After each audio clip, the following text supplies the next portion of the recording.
ఇప్పుడు మనం చర్చించుకోబోతున్న అంశం తెలంగాణను షేక్ చేసిన, ఇంకా చెప్పాలి అంటే తెలుగు రాష్ట్రాలను షేక్ చేసిన కానిస్టేబుల్ ప్రమోద్ హత్య, హంతకుడు రియాజ్ ఎన్కౌంటర్. దీని గురించే తెలుగు రాష్ట్రాలు చర్చించుకుంటూ ఉన్నాయి. ఈ హత్య తర్వాత పోలీస్ శాఖలో రావాల్సిన మార్పులేంటి, ఎన్కౌంటర్ జరిగిన తీరుపై చాలా ప్రశ్నలు వస్తూ ఉన్నాయి. నాగేశ్వర్ గారు, ఎన్కౌంటర్ తర్వాత పోలీస్ శాఖలో రావాల్సిన మార్పుల గురించి పెద్ద ఎత్తున చర్చ జరుగుతోంది. ఎందుకంటే కానిస్టేబుల్ ఒక్కరే అక్కడికి వెళ్ళటం, అక్కడ ఉన్న నిందితుడిని బైక్ పైన తీసుకువెళుతూ ఉండటం, ఆ క్రమంలో కానిస్టేబుల్ హత్యకు గురి కావడం, తర్వాత ఆ హంతకుడిని ఎన్కౌంటర్ చేయటం. దీంతో పోలీస్ శాఖలో రావాల్సిన ఏ మార్పులను సూచిస్తుంది ఈ ఘటన?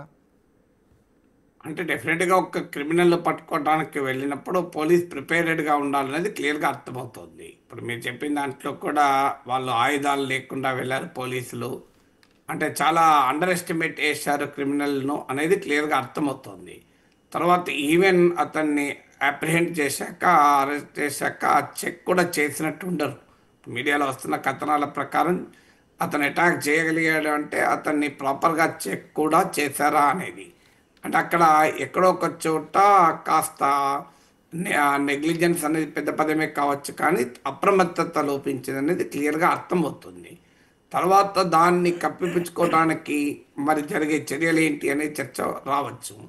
ఫండమెంటల్గా ఎన్కౌంటర్లను ఎవరమూ అంగీకరించలేము. ఒక రూల్ ఆఫ్ లా, చట్టబద్ధమైన పాలన ఉండాలి. అయితే ఏమవుతుంది అంటే, ఇప్పుడు మీకు మహిళలపై అత్యాచారాలు జరిగినప్పుడు, ఇలాంటి ఇన్సిడెంట్ జరిగినప్పుడు సివిల్ సొసైటీలో కూడా ఒక రకమైన రియాక్షన్ వస్తుంది. ఎందుకంటే మన దేశంలో క్రిమినల్ జస్టిస్ సిస్టమ్ చాలా ఆలస్యంగా శిక్షలు పడతాయి, తప్పించుకొని ఉంటారు, బెయిల్ మీద తిరుగుతుంటారు.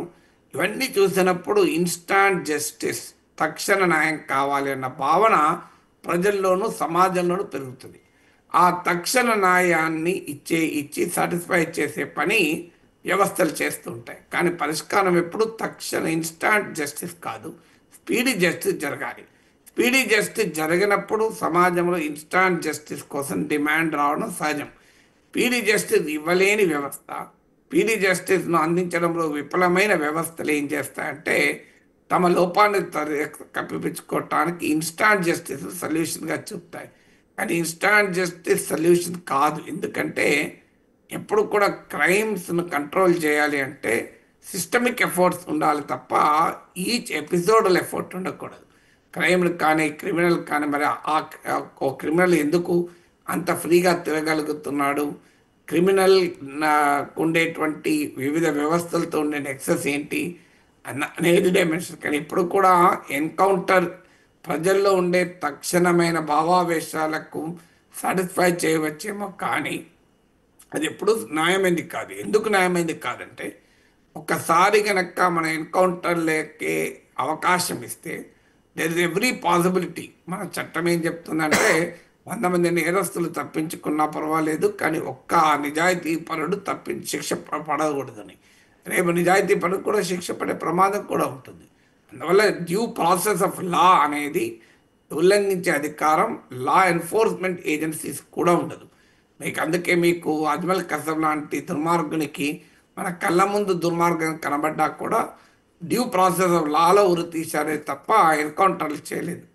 అయితే సమాజంలో వచ్చేటువంటి ఆ రియాక్షన్ తట్టుకోవటానికి పొలిటికల్ సిస్టమ్ కూడా ఈ రకమైన ఇన్స్టాంట్ జస్టిస్ ఎన్కౌంటర్ రూపంలో అనుమతిస్తూ ఉంటుంది. కానీ ఎప్పుడు కూడా జీరో టాలరెన్స్ టు క్రైమ్ ఉండాలి. జీరో టాలరెన్స్ టు పలానా క్రిమినల్ ఉన్నామంటే సరిపోదు కదా. అంటే ఇలాంటి ఎన్కౌంటర్లు జరిగినప్పుడు నిజంగానే ప్రజల నుంచి ఒక రకమైన మద్దతు కనిపిస్తూ ఉంటుంది. ఒకవేళ అలాంటి వాటిని ప్రోత్సహిస్తే మీరన్నట్టు చాలామంది అమాయకులు కూడా బలైపోయే అవకాశం ఉంటుంది. సో ఈ ఎన్కౌంటర్లపై ఎటువంటి విచారణ జరగాల్సిన అవసరం ఉంటుందంటారు? ఇప్పటికీ ఈ విషయంలో కూడా విచారణ జరుగుతోంది. అంటే కోర్టు జడ్జిమెంట్లు కూడా ఉన్నాయి. ప్రతి ఎన్కౌంటర్ను మర్డర్ కేసుగానే రిజిస్టర్ చేసి దానిపైన ఇన్వెస్టిగేషన్ చేయాలి అని. ఇప్పుడు పోలీస్ వ్యవస్థకు రాజ్యాంగము, చట్టము ఆయుధాలు ఇచ్చింది for to protect the law, to enforce the law. చట్టాన్ని అమలు చేయడానికి, ప్రజలకు రక్షణ భద్రత కల్పించడానికి ఇచ్చారు. అందువల్ల వారికి కూడా విశృంఖల అధికారం ఏమి ఉండదు. ఈవెన్ పోలీస్ అయినా ఎవరికైనా విశృంఖల అధికారం ఉండదు. అందువల్ల క్రైమ్ అనేది ఒక సిస్టమిక్ ఇష్యూగా చూడాలి. ఎందుకు క్రైమ్ జరుగుతుంది, దానికి ఉన్న సోషాలజీ ఏంటి, లాలో ఉండే లూప్ హోల్స్ ఏంటి, లా ఎన్ఫోర్స్మెంట్లో ఉండే అలసత్వం ఏంటి, వివిధ వ్యవస్థలు క్రిమినల్ పొలిటీషియన్ నెక్సెస్ ఉంటాయి, ఇందులో ఉందని నేను చెప్పడం లేదు. సో క్రిమినల్ బ్యూరోక్రాట్ నెక్సెస్ ఉంటాయి, ఇది ఏంటంటే ఓరా కమిటీ చెప్పింది, దానికి కారణం ఏంటి. సో ఇలా కాంపిటెన్స్ ఆఫ్ పోలీస్ సిస్టమ్ ఏంటి, వాళ్ళకు ఉండేటువంటి ఇన్ఫ్రాస్ట్రక్చర్ ఏంటి, ఇలాంటి అనేక ఫ్యాక్టర్స్ ఉంటుంది క్రైమ్ విషయంలో. సో ఒక క్రైమ్ ఎందుకు జరుగుతుంది అనేది చాలా డెవలప్డ్ కంట్రీస్లో కూడా మీకు బిగ్ సిటీస్లో కూడా క్రైమ్ జరుగుతూ ఉంటుంది.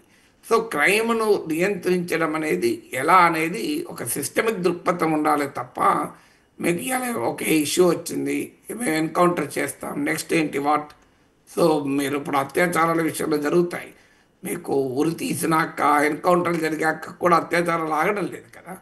అంటే దానికి కారణం ఏంటి అంటే అంటే సిస్టము దేన్ని టార్గెట్ చేస్తుంది, ప్రజల్లో ఉండేటువంటి స్పీడీ జస్టిస్ రాకపోవడం, న్యాయం సరిగా అందకపోవడము, న్యాయ ప్రక్రియ క్రిమినల్ జస్టిస్ సిస్టమ్ సుదీర్ఘకాలం పట్టడం పైన ప్రజల్లో ఉండే ఆవేశాన్ని అడ్రస్ చేస్తుంది తప్ప సమస్యను అడ్రస్ చేయడం లేదు కదా. అందువల్ల మనం సమస్యను అడ్రస్ చేసి దిశగా పోలీస్ వ్యవస్థ వ్యవహరించాల్సి ఉంటుంది. ఎస్, మీరు అన్నట్టు స్పీడీ జస్టిస్ లేకపోవడానికి డిలేన్ జస్టిస్కి కారణాలు ఏంటి, దాన్ని అధిగమించాలంటే ఏం చేయాలి? అది చాలా పెద్ద టాపిక్, అది మనకు 2 గంటలు మాట్లాడుకోవాల్సి ఉంటుంది. So there are several aspects to that. ఎందుకంటే మన న్యాయ ప్రక్రియలో ఉండేటువంటి కేసుల పెండెన్సీ నుంచి మొదలుకొని అనేక ఫ్యాక్టర్లు దానికి కారణమవుతుంది, రకరకాల పుల్స్ అండ్ ప్రెషర్స్ కారణమవుతుంది. ఇది వెరీ బిగ్ సబ్జెక్ట్ అగైన్. ఎందుకు స్పీడీ జస్టిస్ రావడం లేదని ఈవెన్ సుప్రీంకోర్టు చీఫ్ జస్టిస్ లాంటి వాళ్ళు కూడా అనేక సందర్భాల్లో ఆందోళన వ్యక్తం చేశారు. మన చట్టాల్లో ఉండేటువంటి లూప్ హోల్స్ను ఎలా ఉపయోగించుకుంటుంటారు వ్యవస్థలు, న్యాయ వ్యవస్థలో ఎందుకు చాలా డిలే అవుతుంది, హై ప్రొఫైల్ కేసులకు దొరికిన అటెన్షన్ సాధారణ కేసులకు దొరకకపోవడము, ఇన్వెస్టిగేటింగ్ ఏజెన్సీలకు సరైనటువంటి మ్యాన్ పవర్ లేకపోవడము, ఇన్వెస్టిగేషను లా అండ్ ఆర్డరు 2 పనులు మిక్సప్ అయి ఉండడము, ఇలాంటి అనేక ఫ్యాక్టర్స్ కారణమవుతాయి కదా.